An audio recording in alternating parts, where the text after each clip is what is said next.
Welcome to this latest edition of the Ril Dil Podcast. I'm your host, Ril Gerald Quinn, episode 1024. The NBA returns. As always, thanks for joining me on this Tuesday as we near Halloween Friday and the month of November. A lot going on, of course, in the world of sports. A busy, busy weekend. But we begin with a story that ended the weekend and took the sports world by storm. That is, of course, what transpired in the NBA with the gambling scandal that is. If you're an NBA fan, if you're Adam Silver, this is the defining how he handles this moment and how the NBA handles this moment will define the league for the next 10 to 15 years. It's just that simple. Of course, I'm not going to relitigate what transpired in regards to Chauncey Billups, Terry Rozier, and Damon Jones. They all, two of them, all of them had separate scandals in regards to gambling. All of them obviously very serious. The Listen, Damon Jones Damon Jones is small potatoes. He's not even in the league right now. Terry Rozier was on the decline as a player. It's a big deal for sure. But to me, the most important piece by far of this, out of the most important piece by far of this, is Chauncey Billups. Um, Chauncey Billups currently is still the head coach of the Portland Trail Blazers for now. Tiago Splitter is now the interim coach, and I have a feeling that Splitter will be the head coach for the rest of the season, in my opinion. I don't think Chauncey Billups will ever set foot on a Portland Trailblazer bench again. He's the guy that, to me, is going to really that this is going to impact the most with this situation. Um, because frankly, the NBA has to make a example out of somebody. And again, Damon Jones, small again. You can ban James. Damon Jones is very small potatoes. Terry Rozier, not them is a guy who's a at this point was a role player on teams that no one cared about. To be honest with you, it's Chauncey Billups that is the one that is going to take the brunt of this. If you're Adam Silver, and let me say this, there were a couple people, Brian Windhorst, who said that this was a big deal, but kind of not a big deal in a way, or that this was a big deal, but not a something that could wreck the NBA. That is the first thing from the truth. And again, I respect Brian Windhorst. I listen to his podcast. Um, does a tremendous job. Really respect him as a long time writer, and of course contributor, senior writer, or does obviously excellent work for ESPN. I really do, but this absolutely could rock the NBA if they do not proceed in the correct fashion. You cannot have the integrity of your sport in question. It just can't happen. The NBA, see, the NFL could withstand this, right? The NFL is the most powerful sports product on the face of the earth. It could absolutely withstand this. Like it just can. The NBA right now is in a critical place in terms of where they're at. You have a situation where, you know, KD, LeBron, KD, and Steph Curry are on their way out. Though Steph Curry's been spectacular, KD's played well for the first couple games of the season. We'll see, LeBron in a few weeks.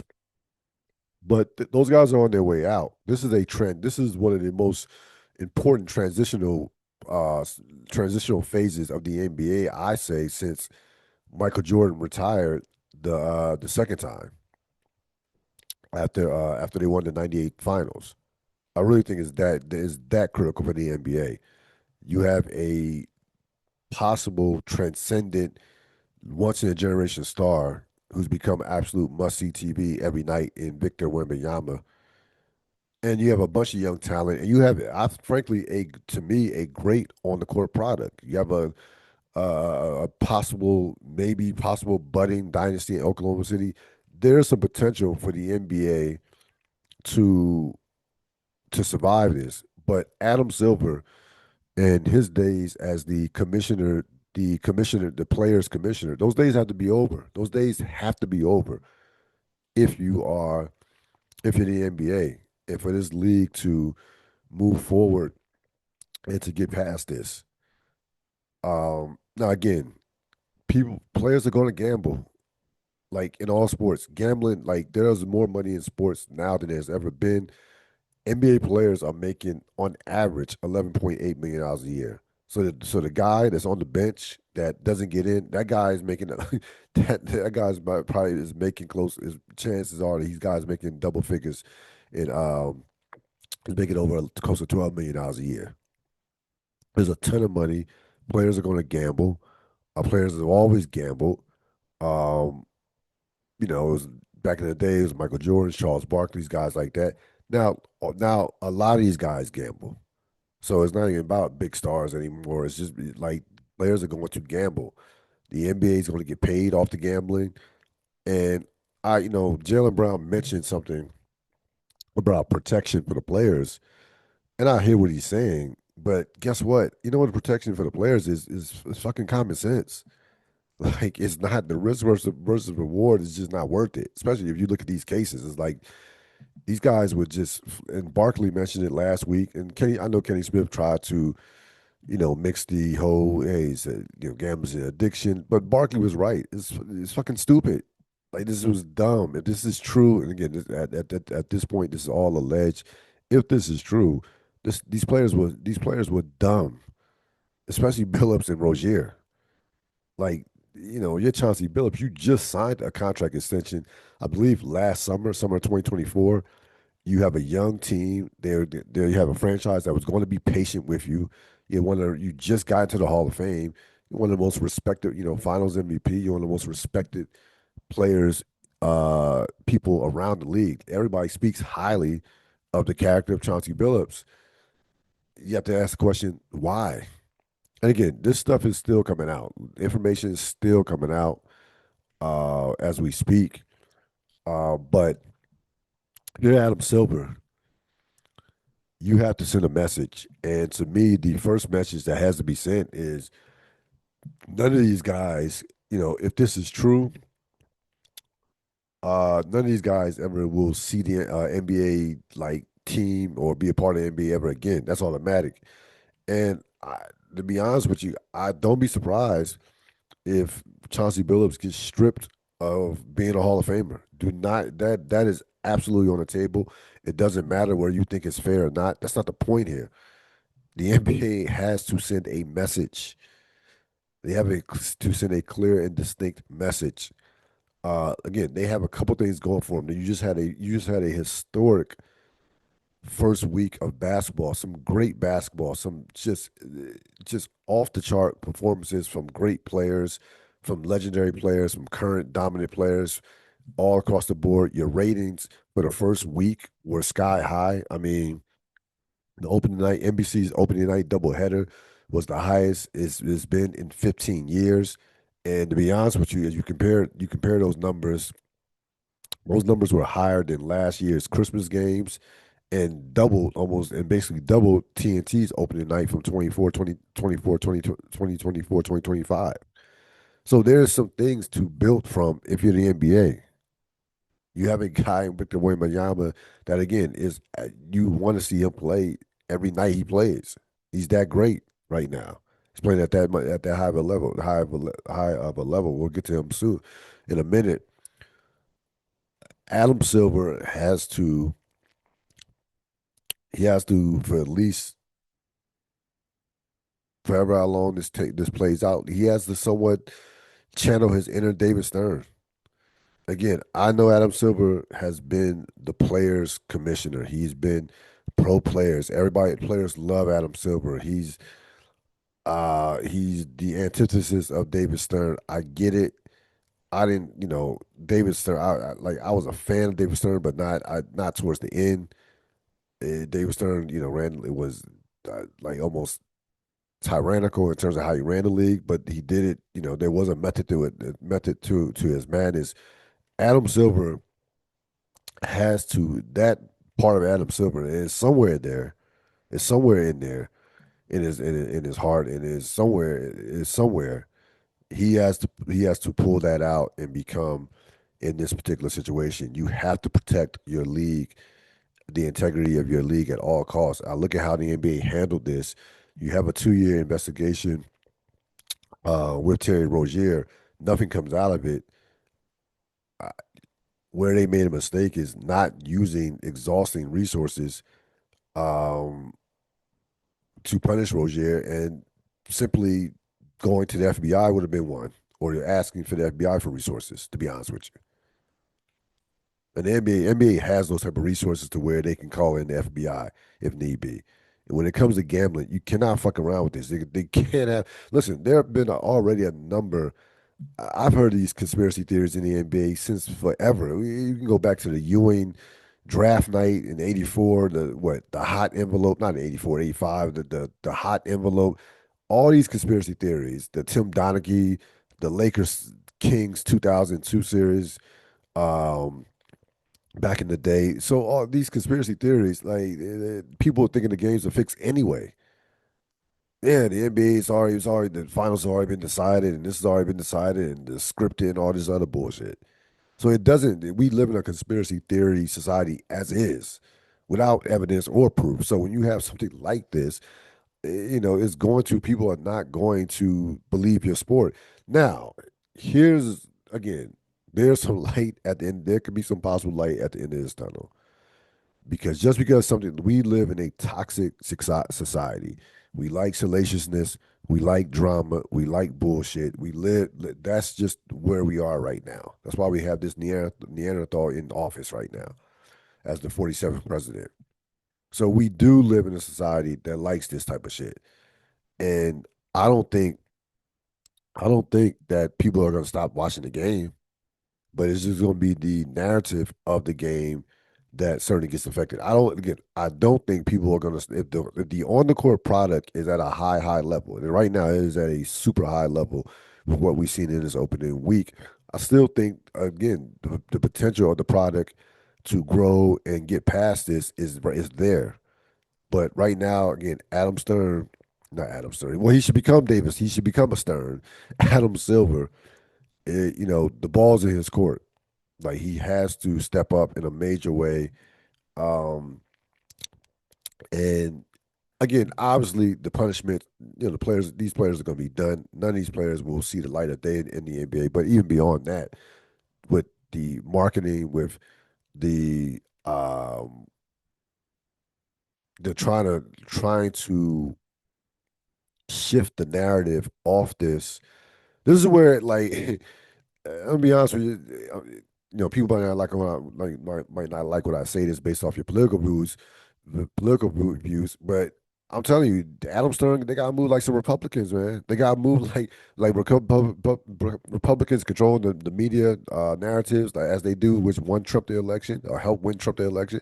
The Adam Silver and the NBA has to move like that in terms of finding a way to shift this narrative off this black stain, this black eye that they have on them right now. They have to like they're gonna have to wait, have to they what they get. They have a ton of stars at their disposal in terms of on the court product. You have a situation where your game is on 6 nights a week.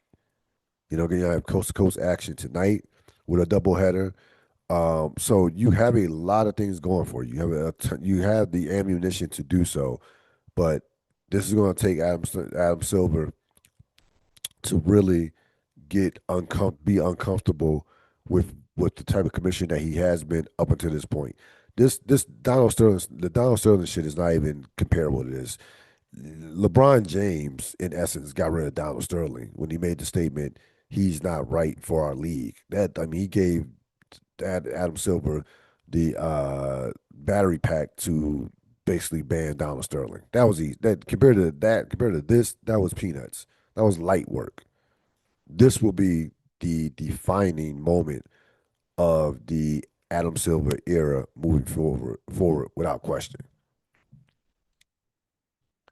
As far as opening week, one of the better opening weeks that you ever see. I mean, you get back-to-back overtime games for OKC.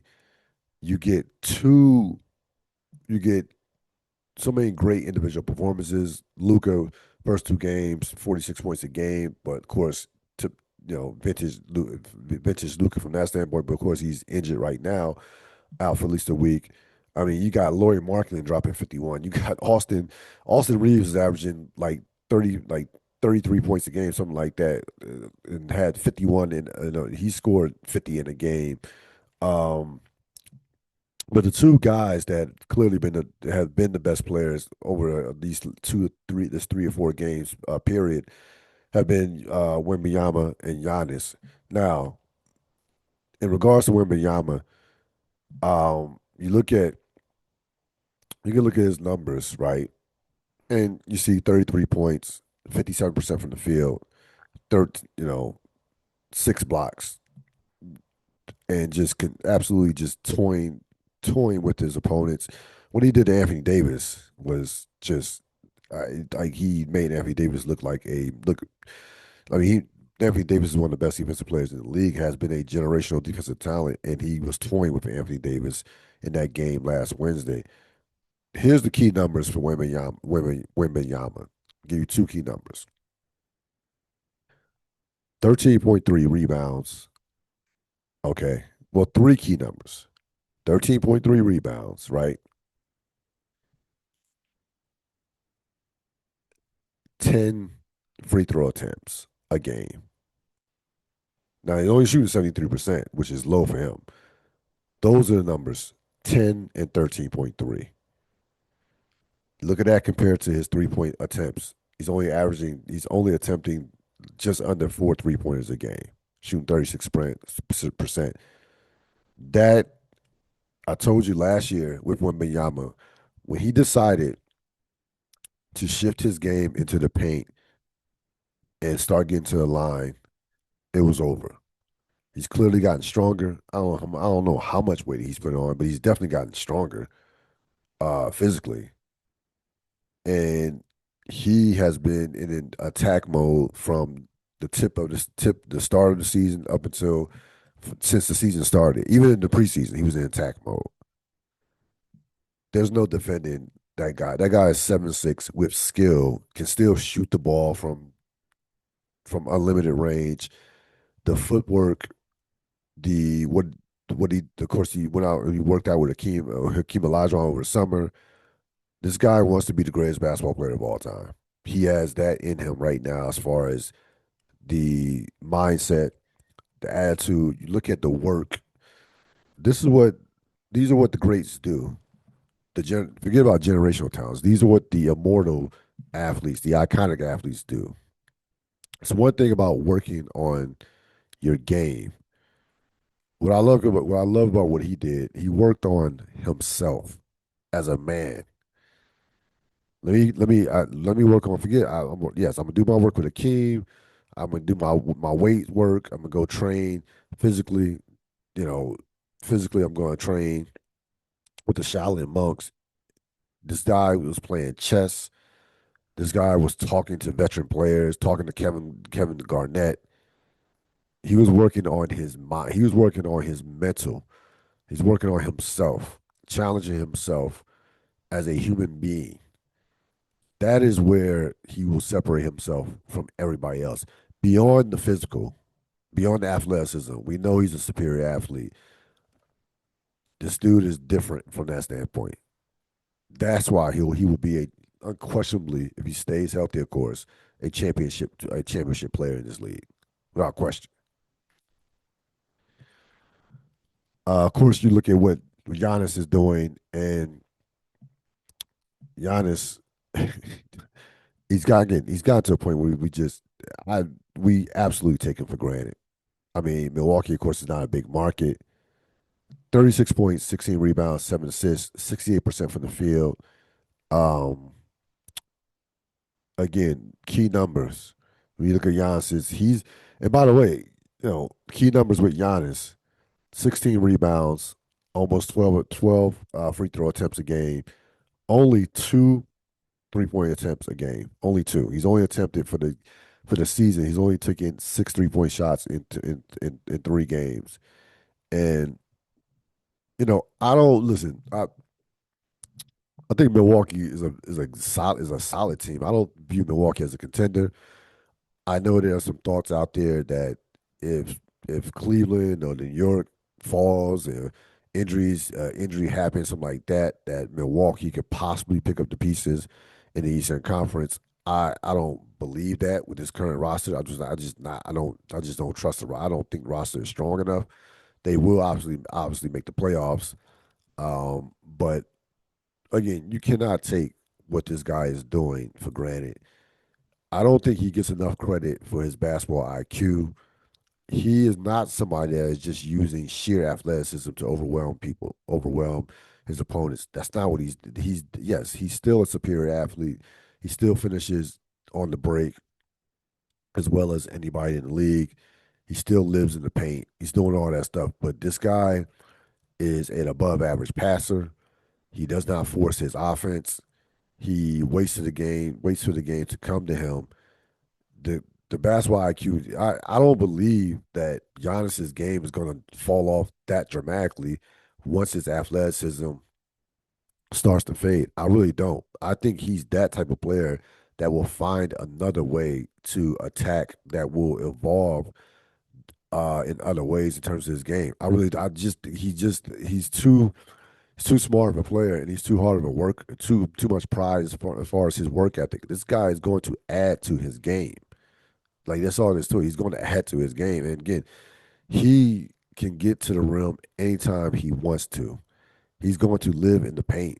If he ever made free throws at a right now shooting at 66%, if he ever made like 75% of his free throws, he'd be averaging 40.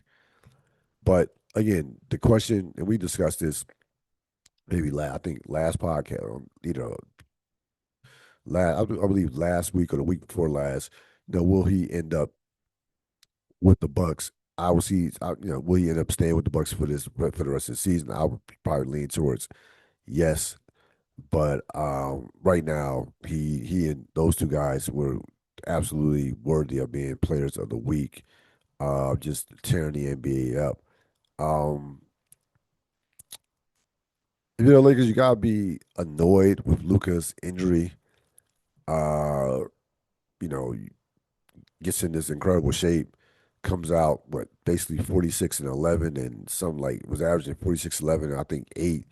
And next thing you know, he's out for a week. And it's like, these are not, I mean, this is not what you want as a Laker fan. You want to see Luca take this franchise by uh by the throat and it become his franchise. But it can't become your franchise if you're sitting on the sideline.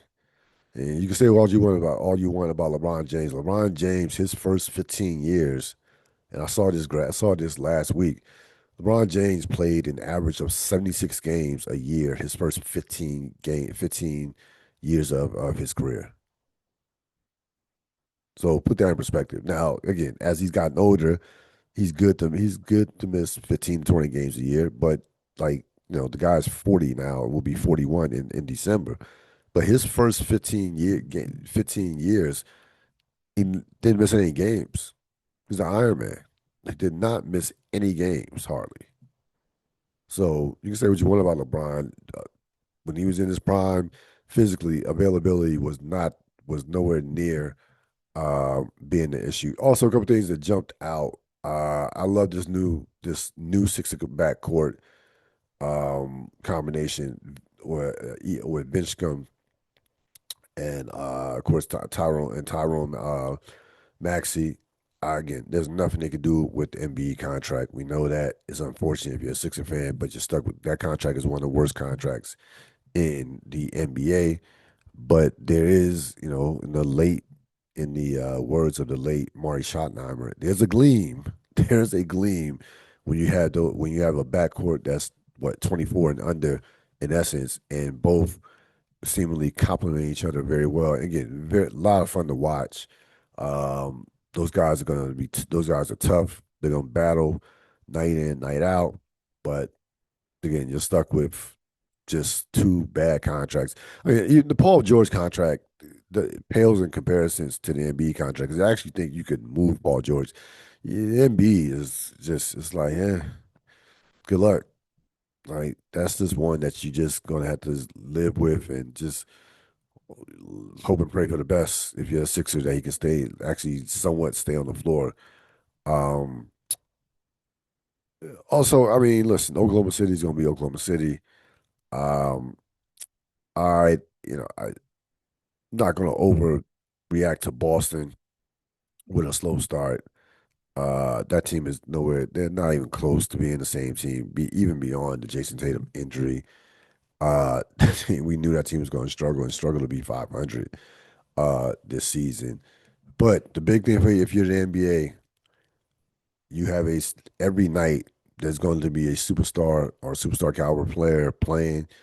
You're the NBA. You have to push this narrative of the on the court product more than ever, ever. Like you need great marketing people right now. You need the best damage control people right now. All that needs to happen in order for them to try to do whatever to get past this scandal that, again, could affect them and the league moving forward if it's not handled correctly. Around the league, nothing too much to talk about in regards to what transpired in the NFL on Sunday. The league, the quality of play and the games, most for the most part, were dreadful. A number of blowouts. You also had a number of quality teams like the Rams, Jaguars that were on a bye. Um, I guess the most fascinating thing that caught my eye the most were the Denver Broncos and their performance and where they stand in the NFL landscape. How good are they? And I can look at these NFL teams right now. I look at the standings, and I can just like if we were casting for a movie in the NFL, I can tell you like all these teams are playing their parts, and there's starting to be some clarity in the NFL season. Like you have, you know, the New England Patriots are last year's Washington Commanders, a overachieving, up and coming team that needed a shift in culture. You get a new coach, you get a your franchise quarterback in his second year, look like a franchise quarterback, a soft schedule, and lo and behold, you're 6-2, leading the division. Winners of five straight, and Drake May is legit MVP candidate. You had the feel good team of the year so far, and that's the Indianapolis Colts, 7-1. A quarterback that was left for dead, former New York quarterback. Oh, yeah, you would think I was talking about the Minnesota Vikings of 2024 with Sam Darnold. No, I'm talking about this year's Indianapolis Colts, of course, with Daniel Jones. Again, a team that I don't take seriously to win the Super Bowl or to even get to the Super Bowl, but they're going to make the playoffs. They're probably going to win. Probably they're going to absolutely run away with that division and win like 12 games. You have the Eagles are the Eagles. The Chiefs are becoming the Chiefs. Detroit is Detroit. Tampa Bay is very good. Uh, Buffalo will be fine. They had a nice, you know, feel good win over Carolina's team that didn't have their quarterback, of course. But you'll take the win regardless. Nobody's apologizing for injuries. So the NFL is starting to take shape. And by the way, the Ravens get Lamar Jackson on Thursday. Get Lamar Jackson back on Thursday. They're only 2 games out of the division. told you that the Steelers were going to come back down to earth. And remember, Baltimore has not played Pittsburgh as of yet. So they through all this, through the 1-5 start, Baltimore is still probably the favorites in that division, even with all the injuries. They're going to start to get healthy. Again, still have 2 games against the Bengals. Still have 2 games against the Pittsburgh Steelers. So everybody in the NFL is playing their part right now. Um, Again, I think Denver's a very good team. Denver, the thing you like about Denver, obviously they have a championship coach who's been one of the best offensive minds of this generation. We know what Sean Payton has done. Uh, didn't do it when he had Russell Wilson, but Russell Wilson is cooked. Have a very good quarterback, both in both Knicks. They have a great, excellent running game, and their defense can sack the quarterback. So they have the things that a team they have the elements of a Super Bowl contender. Again, I'm not quite there with yet. They are a playoff team. Again, I'm not quite there yet with them, but they do have a signature win over Philadelphia in Philadelphia. Their losses are by 3 points and three, or by a total of 4 points. At Indianapolis, and I believe that Charger game they were at the Chargers, so 2 road losses, and they've played like a top 5 team all year long. They played some excellent football. Again, they destroyed the Dallas Cowboys. I didn't expect Dallas. I expected them fully to beat Dallas, but they did what a good team does, and that's destroy an inferior opponent, which they did, and take advantage of. Or obviously, Dallas has some injuries, especially in the secondary. I don't think it would matter because Dallas's defense is putrid. As good as great as their offense has been, especially offense, they've been offensively on the road. Their defense has been putrid, no matter what, with the exception of that Commander game, which by the way, Washington could have left about 15 points on the board. So there you go with the NFL. You have an awful Sunday. Matter of fact, it was so bad. I watched probably more NBA in October than I've ever watched on a Sunday. That's how bad the football was in regards to the NFL. But listen, you get one of those weeks every so often. I don't like that's going to be, that'll be an anomaly. That's not going to be something that we're going to see a lot moving forward, especially when we getting into the month of November and December in particular.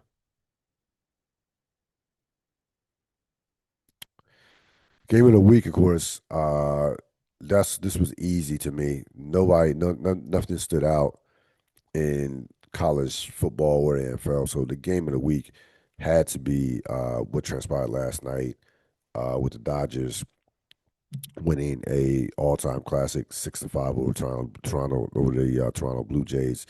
You have Freddie Freeman doing it again. Another walk-off home run in a World Series. Last year was against the Yankees in a grand slam. And then last year, this guy was the World Series MVP last year. And even though he's not performing at that level now, uh, he's still, you still don't want to see him with the money on the table. Um, and that's what he absolutely burnt the Toronto Blue Jays. This game was a wild game. It's one of these games where you just look at the uh the box score to just see some of the crazy numbers. Um so Shohei Ohtani had 4 official at bats, 5 walks, 2 home runs, and four hits. So every time they pitched to him, he got a hit. Mookie Betts goes 1 for 8. 1 for 8 with only one strikeout, by the way. Um, Max Muncy was 0 for 7.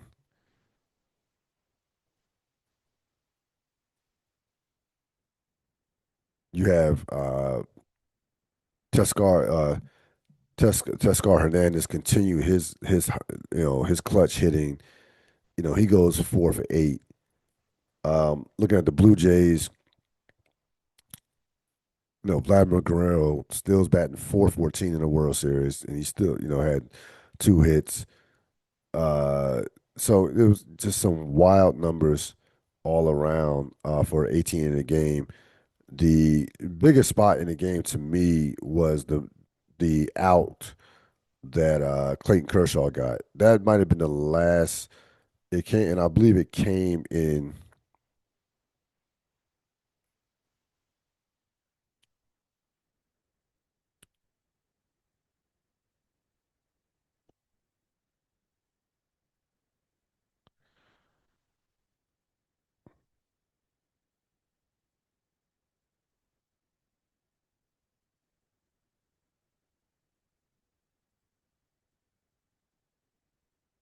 Yeah, Kershaw's. This was hard to say what was the biggest out in an 18 inning game, but I thought that Kershaw, you know, Kershaw comes in the. Let's say what did Kershaw come in?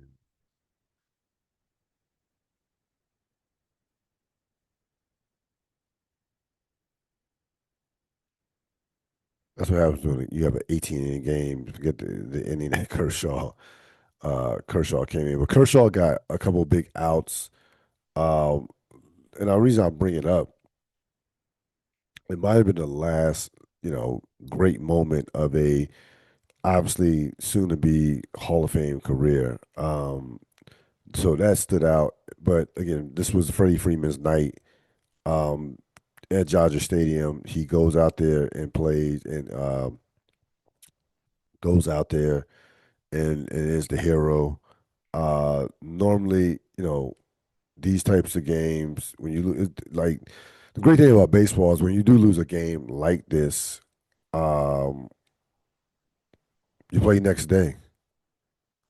So you play the next day, and see what you see what happens. So so that is the good news if you're a Toronto Blue Jays fan. Again, I know I think the Dodgers still will win this series. Probably will win this series in 6 games. Uh, Dodgers again loaded with a lot of talent. Are loaded with talent. Toronto is feisty. Has been feisty though. They came out in that game one, really let you know that they were not going to be just. They were not going to be somebody. You were not that the Dodgers were not going to walk all over them. Dodgers took the last 2 games. Shohei Ohtani continues to be just this mythological figure of a baseball player doing stuff that we've never seen from pitching. He's gotten hot with the bat over the course of the last 4 or 5 games, especially at those 3 home runs he had at the towards in the decisive game that to end that Milwaukee series. So good for baseball. I mean, this is the type of stuff baseball needs. You have one of the biggest markets in the sport, a historical franchise, a blue blood baseball franchise in the Dodgers. You have a team that hadn't been that has some World Series history. Like remember, the Blue Jays do have 2 championships from '92 and '93, but hadn't been really relevant for a couple of years as far as on a championship level. They have a lot of talent, a lot of exciting pieces led by Vladimir Guerrero Jr. So this is good. This is excellent for baseball. Um, but again, the most important part of this piece is Shohei Ohtani. Like that guy, right now, biggest star in baseball, has become one of the biggest stars in sports, and again, doing stuff that we frankly have never seen before. And like so, in terms of how he's pitching and what, of course, what he can do with the bat, and you're looking at it. He's going to win his fourth MVP, his third straight. The guy could retire now and he probably he'd be in the Hall of Fame. I think he couldn't be a Hall of Fame as a 4-time MVP, and he has a chance to do some stuff that again that we've absolutely never seen before. Not ready to call him the greatest player of all time, but he had that potential is absolutely out there. It's 1,000% out there for what he possibly can do, especially if he starts to accumulate enough pitching. Uh, he'll be in contention for the Cy Young next year for sure. Best of the 21st century.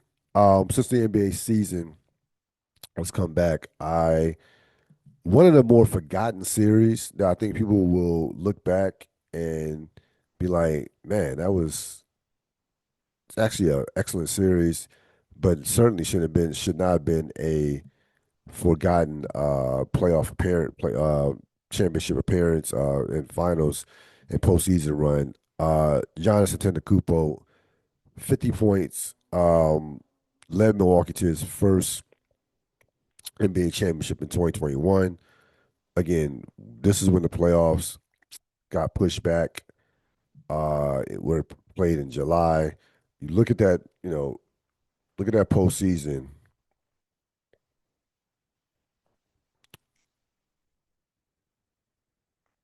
When you look at that postseason, um, look at that finals. In that finals, Antetokounmpo averaged 35 points, 13 rebounds, and 5 assists. He just, I mean, he had games. First, remember, let's go back before we get to the performance. He gets hurt in the Atlanta series, doesn't play the last two games, doesn't play game five. He gets hurt in game four. They lost. The series is tied at two. They win game five at home and win game six at Atlanta without him. He gets to game one, miraculously gets to game one, um, and somehow plays. And in that game one, uh, you know, in that game one he had 20 points and 17 rebounds. And we're like, oh wow, in 35 minutes. After that, that would be his worst performance of the finals. After that, in the finals, he goes just goes berserk. Uh, he goes 42 and 12, even in the loss, and then just completely after that took over the series once they got back to Milwaukee, as led them to four straight. And again, this game six clincher on the road at on this game six clincher on the road was one of the great clinching performances of all time. Uh, 50 points.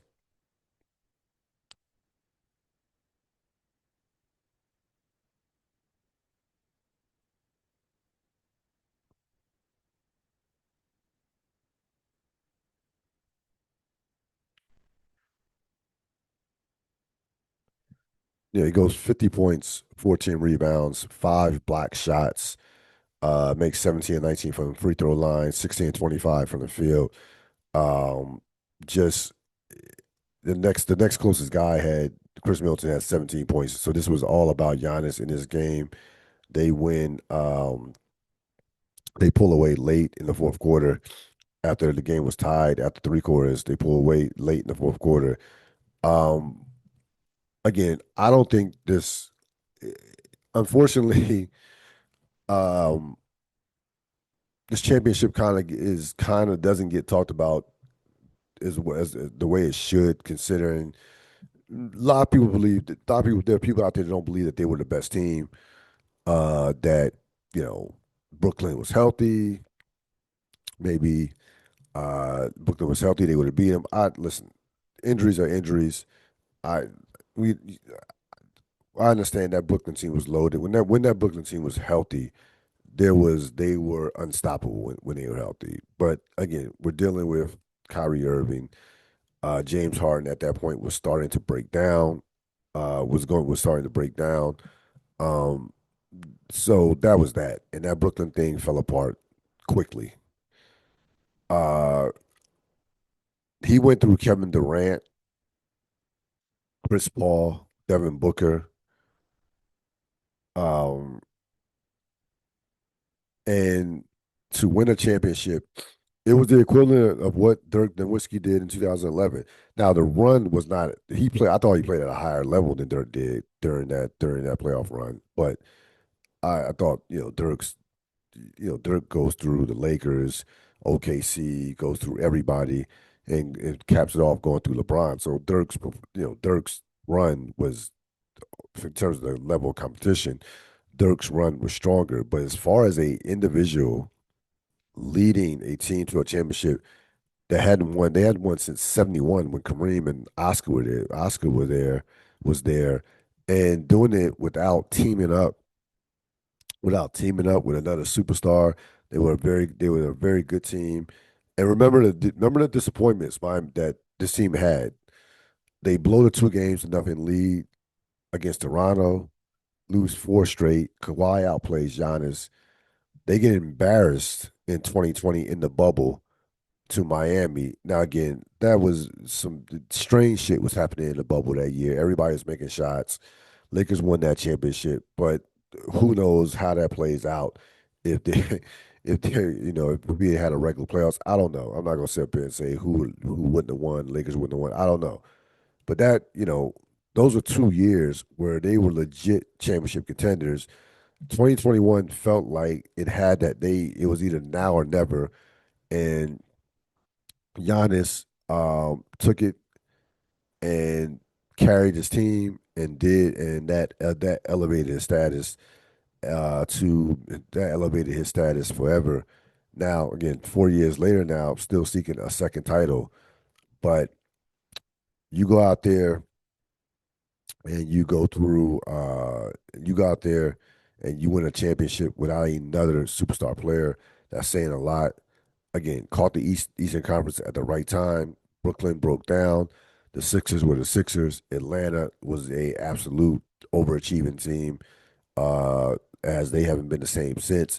And speaking of not having been the same since, that would be the height of the Phoenix Suns. Phoenix Suns. We thought Phoenix Suns would have another maybe 1 or 2 years where they could possibly challenge for a championship.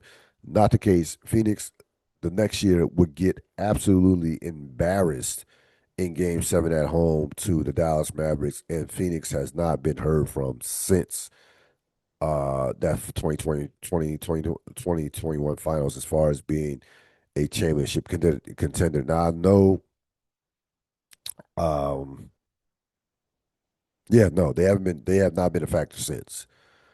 A couple years ago, they lose the second round to Denver in 2023. But that team, that Phoenix team, that things fell apart quickly. With that Phoenix team, I like that Phoenix team a lot.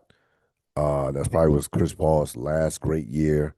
Devin Booker was becoming a superstar. He had a great finals himself. When you look at his numbers in that final series, he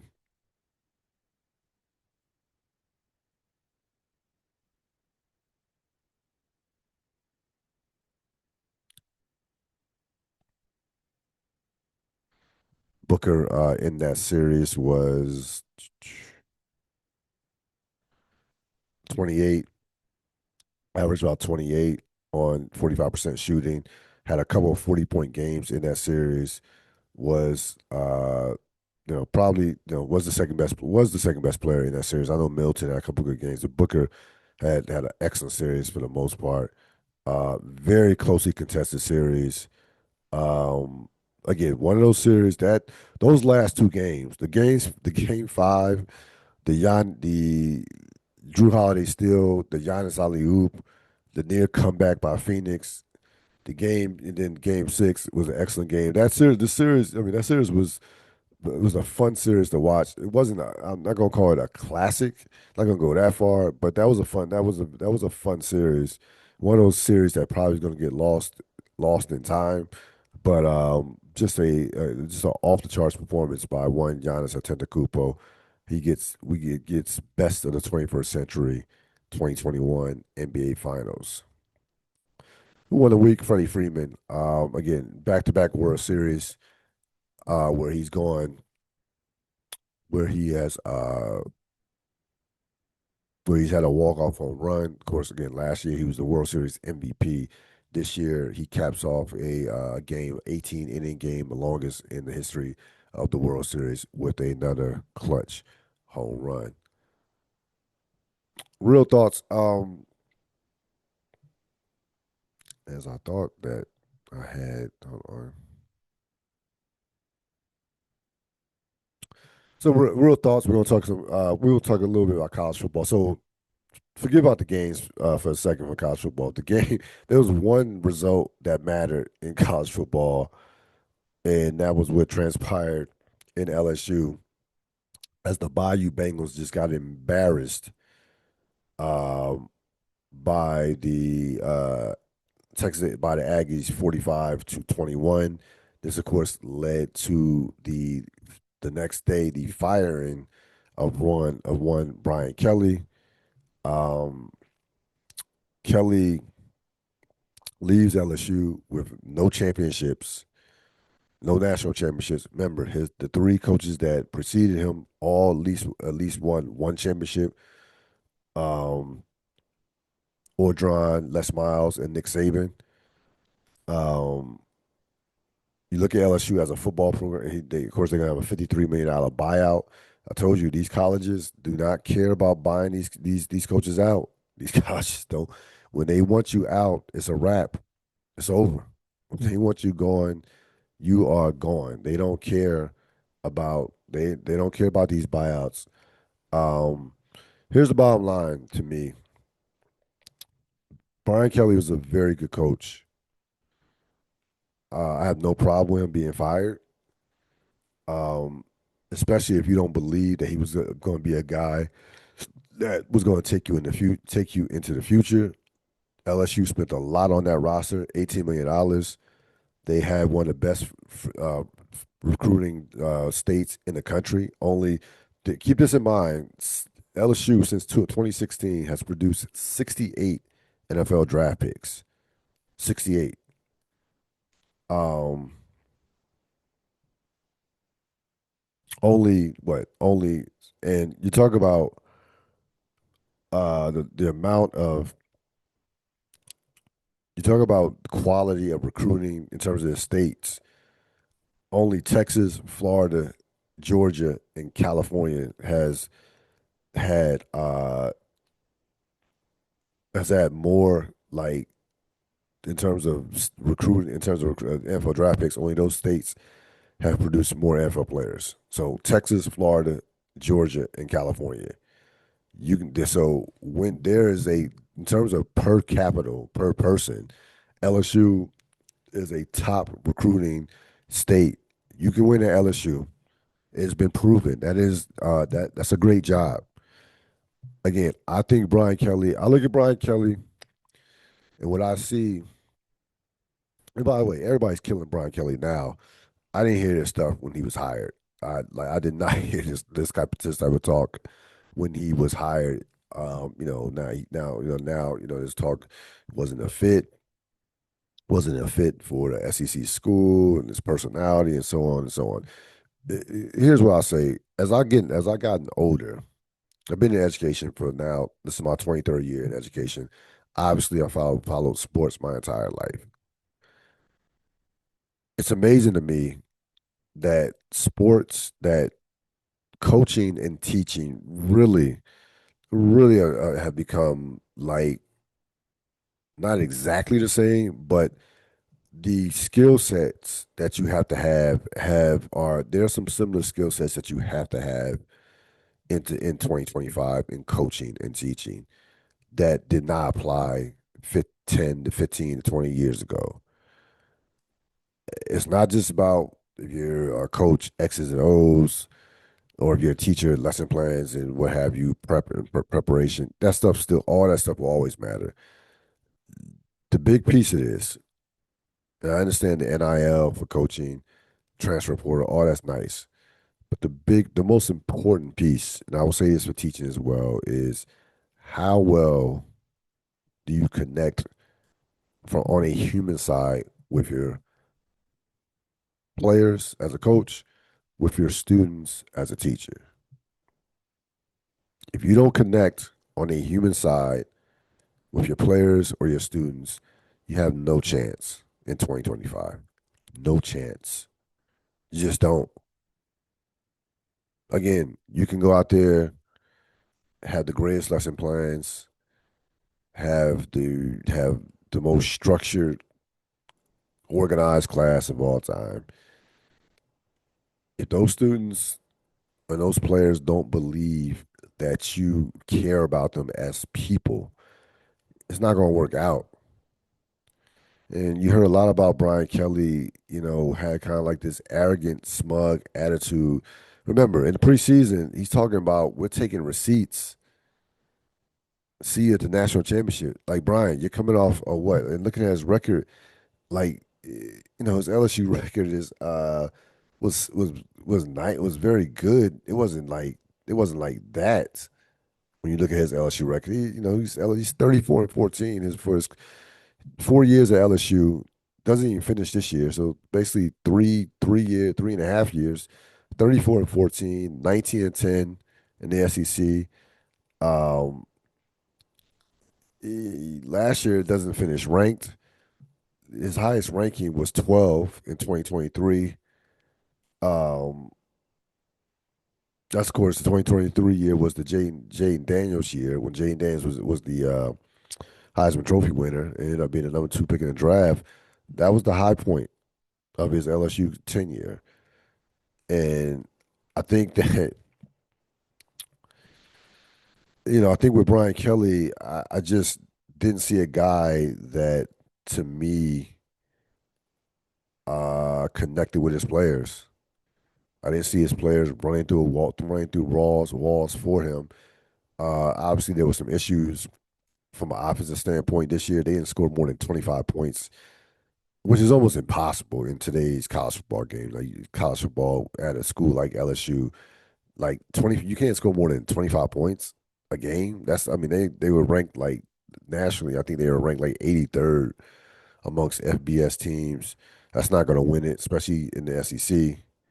Um, and again, this is a big time job. This is absolutely a big time job.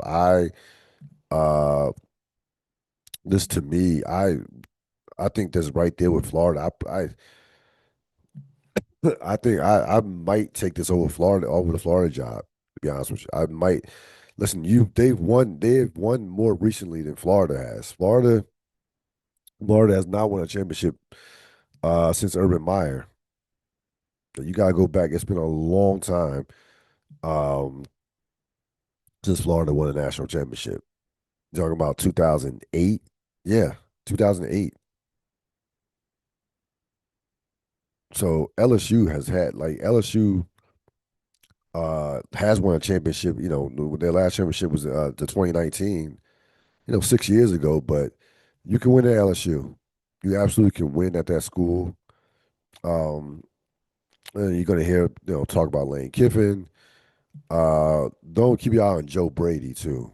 That the Buffalo coordinator. I absolutely would not be surprised if he has of course some LSU connections from his time was coaching, was the offensive coordinator with I believe LSU when Joe Burrow, just and they had one of the greatest offenses of all time in college football history with Burrow, Jamar Chase, and Justin Jefferson that year on that championship team. That was one of the great offensive football teams in the history of college football. But Lane Kiffin might be, if I'm Lane Kiffin, is LSU that big of an upgrade for me to leave Mississippi? I've built a top program in Ole Miss. I feel like I can win a championship.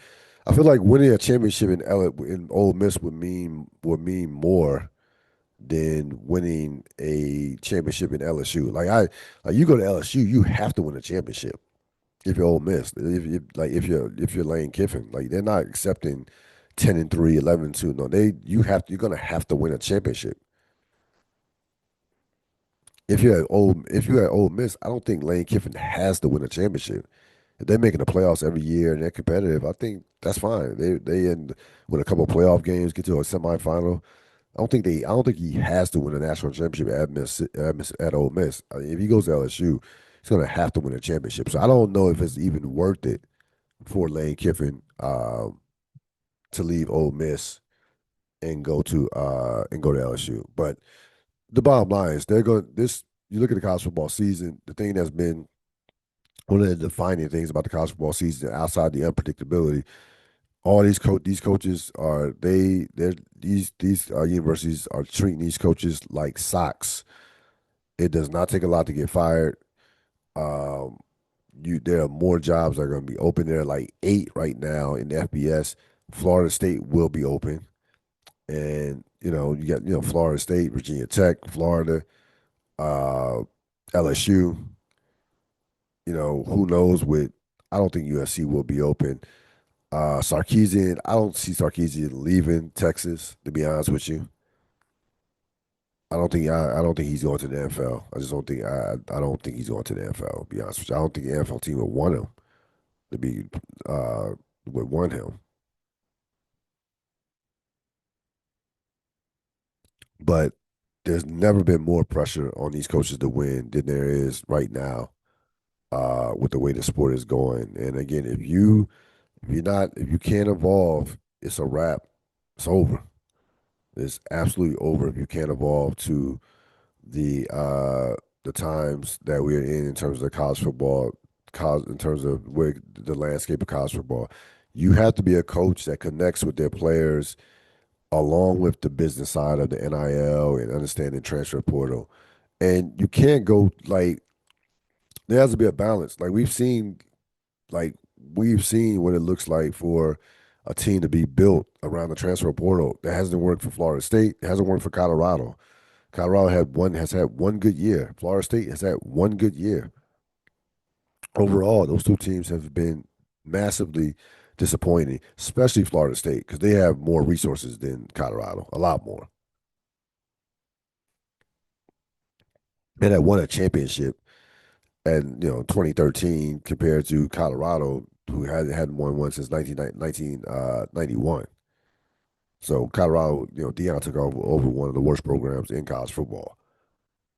Norville did not with Florida State. They've put ridiculous amounts of revenue and money into into facilities and things and what have you. Norville's gone.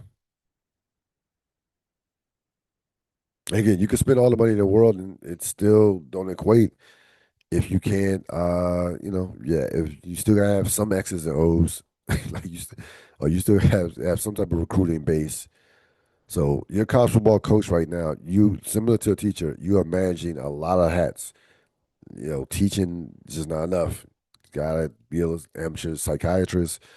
Gotta be a nurturer, mother, father, what have you. It's a lot of hats, similar to coaching. That's going to wrap it up for this latest edition of the Real Deal Podcast. Enjoy the rest of your week. So long.